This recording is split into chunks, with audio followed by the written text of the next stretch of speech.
The signs of a future in which humans merge with machines are appearing in Japan as people start to implant microchips in their bodies, but set against considerations of convenience are questions over potential medical law violations, health concerns and security risks.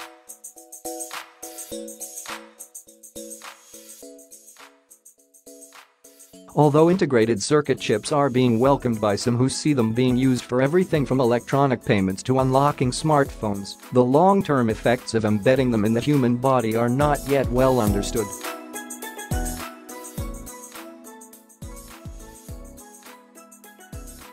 At an information technology company in central Osaka called Otofuku Lab Incorporated, President Takashi Hamamichi, 39, waves his hand across a sensor on a door.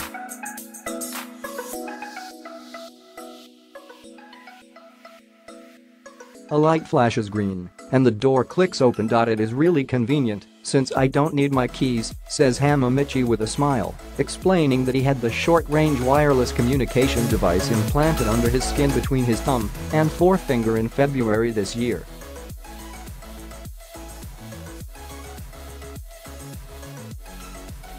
The cylindrical-shaped chip, which is about the size of a long grain of rice, is sold by an overseas company, he says.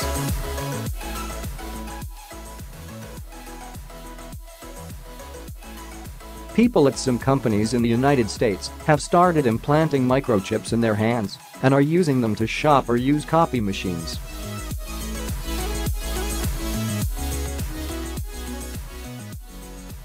In Sweden, they are being used in place of train tickets in some cases or to enter secure buildings.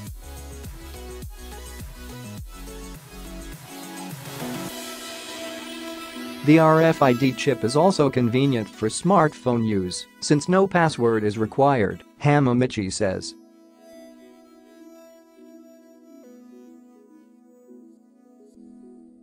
But services for the chip known as Type A are limited in Japan, where the Felica contactless RFID smart card system is primarily used at train ticket gates and other locations.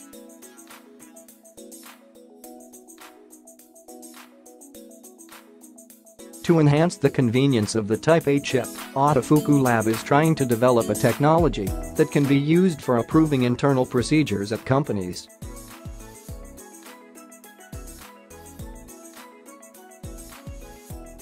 Hamamichi said the current chips available lack memory capacity, but improvements in the technology will provide more convenience in the future.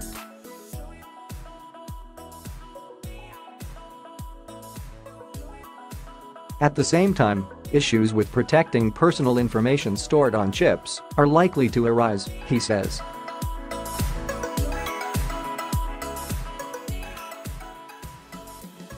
We have to think about what kind of services are suited for Japan, he says. A 43-year-old man familiar with microchip technology in Japan and who has one implanted in himself says more than 30 people in the country have inserted chips and have done so at their own risk.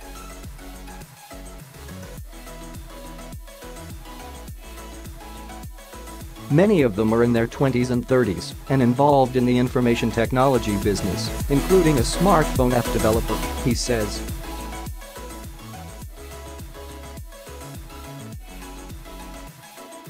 Implanting a chip requires the use of a hypodermic needle to import the device into the body, but since needles are considered medical instruments under Japanese medical law, individuals other than doctors are banned from using them.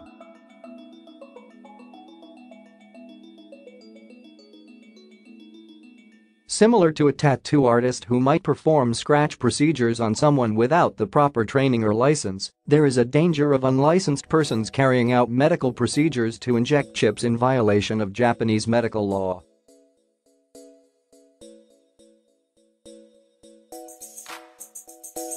Although it is said there is little effect from microchips on the body, no one is certain of the potential health risks over time.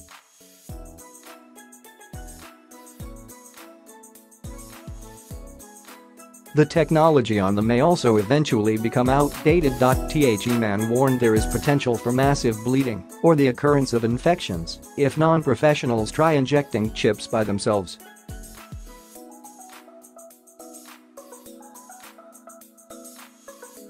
Because it is a highly convenient technology that could potentially spread, "We should create a license system for people contracted to perform injections and create a safe environment for using the technology," he said.